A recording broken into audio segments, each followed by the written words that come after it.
Welcome to SN channel.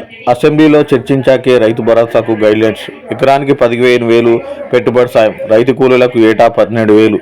వ్యవసాయం దాని అనుబంధ రంగాలకు బడ్జెట్లో 72,000 కోట్ల 654 కోట్లు కేటాయించిన రాష్ట్ర ప్రభుత్వం త్వరలోనే రైతు భరోసా మార్గదర్శకాలు సిద్ధం చేయనుంది.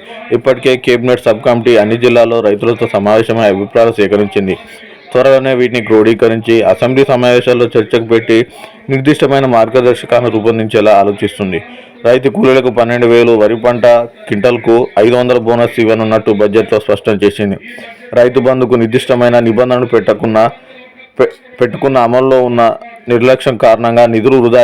ఇది శోచనీయం, క్షమించరాని నేరమని వ్యాఖ్యానించిన డిప్యూటీ సీఎం బట్టి విక్రమార్క ఈసారి రైతు భరోసా పథకం అర్హులైన రైతులకు మాత్రమే లబ్ధి చేకూరేలా అమలు చేస్తున్నారు.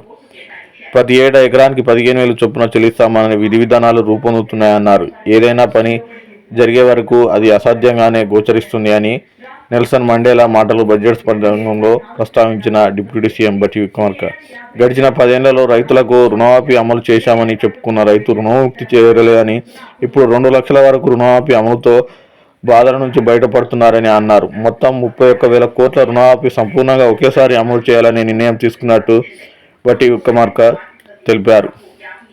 మరిన్ని అప్డేట్ కోసం ఎస్ఎన్ ఛానల్ సబ్స్క్రైబ్ చేయండి. Thank you.